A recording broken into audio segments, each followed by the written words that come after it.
அதாவது 100 பேருக்கு கலந்துக்காங்க. உண்ணாவிரதங்கிறது அந்த டைம்ல சொல்லுவோம், சாகுற உண்ணாவிரதம் எத்தனை பேர் இருக்காங்கிறது நான் சொல்லட்டுமா? நாளை நடைபெறுகின்ற அரசு மருத்துவர்களுடைய இறுதிக்கட்ட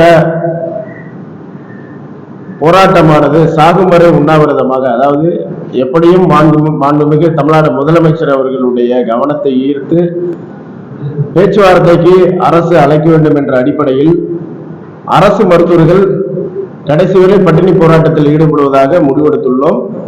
இந்த உண்ணாவிரதமானது இந்த ஒரு நாள் தொடங்கி அப்படியே முடிக்கிறது என்ற எண்ணத்தில் இல்லை. தீர்வு கிடைக்கும் வரை ஒரே இடத்தில் உண்ணா நிலையிலிருந்து அரசினுடைய கவனத்தை ஈர்ப்பதாக முடிவு செய்திருக்கிறோம். எங்களுடைய அனைத்து அரசு மருத்துவர்கள் சங்கங்களுடைய கூட்டமைப்பு சார்பில் நாளை 5 மருத்துவர்கள் சாகுமறை உண்ணாவிரத போராட்டத்தில் ஈடுபடுகிறார்கள். அந்த மருத்துவர்கள் அவர்களுடைய போராட்டத்திற்கு ஆதரவாக தமிழ்நாடு முழுவதிலும் இருக்கின்ற அரசு மருத்துவர்களை அழைத்திருக்கின்றோம். ஏறக்குறைய 200க்கும் மேற்பட்ட மருத்துவர்கள் நாளைக்கு அவர்களுக்கு ஆதரவாக அந்த முதல் நாள் சாகுமறை உண்ணாவிரத போராட்டத்தில் ஈடுபடுவார்கள் என்பதை தெரிவித்துக் கொள்கிறோம். இந்த போராட்டமானது நாங்கள் கூட்டமைப்பு அழைப்பு விடுத்திருக்கின்ற இந்த அறவழி உண்ணாவிரத போராட்டமானது எந்த விதமான நோயாளிகளுக்கோ அல்லது அந்த பணிகளுக்கோ பாதிப்பு இல்லாமல் அறவழியில் நடத்தப்படும். அதற்காகத்தான் நாங்கள் எம்எம்சியில டவர் பிளாக்ல இல்லாம அந்த மருத்துவமனை விட்டு தள்ளி இருக்கக்கூடிய அந்த எம்எம்சி டவர், அதாவது பில்லர் என்று சொல்வார்கள், பில்லர் அந்த ஆலமரத்தடியிலே அறவழியில் அரசு அழைத்து பேச வேண்டும். அதற்காகத்தான், அதாவது இன்னும் சுருங்க சொல்ல போனால் அனைவருக்கும், தமிழகத்தில் உள்ள அனைவருக்கும் தந்தையாக இருக்கின்ற, அப்பாவாக இருக்கின்ற மாண்புமிகு தமிழ்நாடு முதலமைச்சர் அவர்கள் இது ஏதோ ஒரு அப்பாவுக்கும் மகன்களுக்கும் இருக்கின்ற ஒரு சின்ன இது, அதாவது கோச்சுக்கிட்டு இருக்கோம், அழைத்து பேசினார்கள் என்றால் இந்த பிரச்சனையை சரியாகிவிடும். ஆகவே இதை அவங்க அழைத்து பேசி, ஏன்னா அரசு மருத்துவர்கள் மிக முக்கியத்துவம் வாய்ந்த பணிகளை மேற்கொள்கிறார்கள், உயிர்காக்கக்கூடிய பணிகளை மேற்கொள்கிறார்கள். கொரோனா காலத்தில் தமிழ்நாட்டு மக்களை எந்தவித இடர்பாடுமின்றி உயிரிழப்புகள் குறைவாக பதியப்பட்ட மாநிலம் தமிழ்நாடு. அந்த அடிப்படையில் எங்களுடைய பணிகளை, அதாவது எங்களுடைய பணிகளை ஒரு ஜஸ்டிபிகேஷன் செய்து, அதாவது எங்களுடைய பணிகளை நல்ல வரையறை செய்து மாண்புமிகு தமிழ்நாடு முதலமைச்சர் அவர்களுடைய கவனத்தில் எடுத்து சொல்வதற்கு அதிகாரிகள் மட்டத்தில் ஏதோ சிறு தடங்கள் இருப்பதாக நாங்கள் எண்ணுகிறோம். எங்களுடைய பணிகளை நீங்கள் ஆராய்ந்து பார்க்க வேண்டும். ஏனென்றால் 8 கோடி மக்களுக்கு 20,000 மருத்துவர்கள் 8 கோடி மக்களுக்கு நாங்கள் பாதுகாவலர்களாக இருக்கின்றோம். இன்றைய சூழ்நிலையில் மருத்துவ பயனாளிகள், அதாவது நோயாளிகளுடைய எண்ணிக்கை 3 மடங்கு அதிகரித்திருக்கிறது.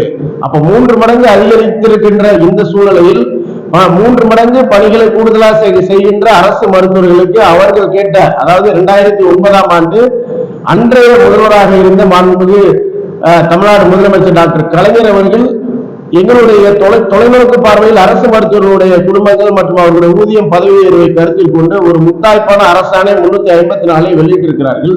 அது கடந்த 2018ஆம் ஆண்டிலிருந்து நாங்கள் போராடி வருகிறோம். கடந்த காலத்தில் உள்ள அரசும் அதை நிறைவேற்றவில்லை. எங்களுடைய கடைசி வரை உங்களுக்கே தெரியும், நாங்கள் 6000 பேர் கொண்ட திரண்ட அந்த பேரணி சென்னை கோட்டை நோக்கி 2018ஆம் ஆண்டில் தொடங்கினோம்.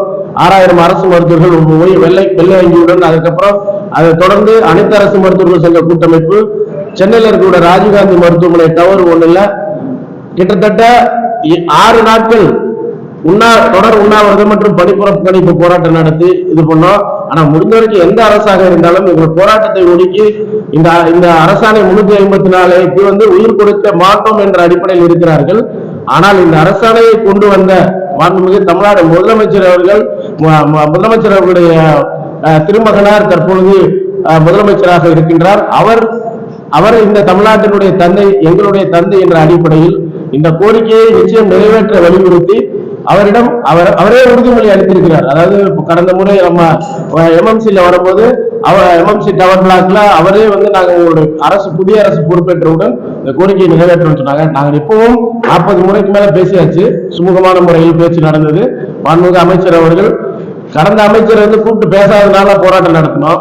இந்த முறை அப்படி இல்லை, அழைத்து பேசுகிறார்கள், எல்லாம் செவி சாய்க்கிறார்கள், எல்லாம் பண்றாங்க. ஆனால் இந்த கோரிக்கைகளை நிறைவேற்றுவதில் அதிகாரிகள் மட்டத்திலும் எங்களுடைய கோரிக்கையில் ஏதோ நியாயம் இல்லாத போலும் ஒரு தோற்றத்தை ஏற்படுத்த முடிகிறார்கள்.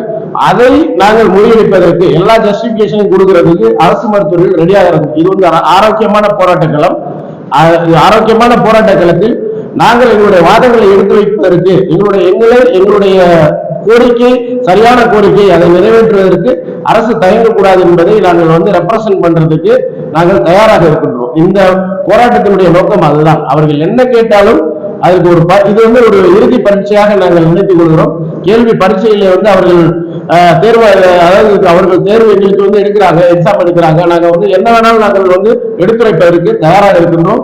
மீடியாக்களுக்கு முன்பாகவோ அல்லது வந்து விவாதங்களில கூட அல்ல வந்து நேரடியாக எங்களை அழைத்து பேசும்போது கூட ஆரோக்கியமான, இப்ப லாஸ்ட் வீக் 2 வாரத்துக்கு முன்னாடி கூட அரசினுடைய நிதித்துறை செயலாளர் எங்களை அழைத்து பேசியிருந்தார். அந்த நிதித்துறை செயலாளர் அவர்களுடைய கூட்டத்தில் கூட அனைத்து கோப்புகளையும் நாங்கள் சமர்ப்பித்திருக்கின்றோம். ஆனால் நாங்கள் இதை அனலைஸ் பண்ணிட்டு நான் உங்களை கூப்பிடுறேன்னு சொன்னாங்க. இன்ன வரைக்கும் இன்னும் கூப்பிடல.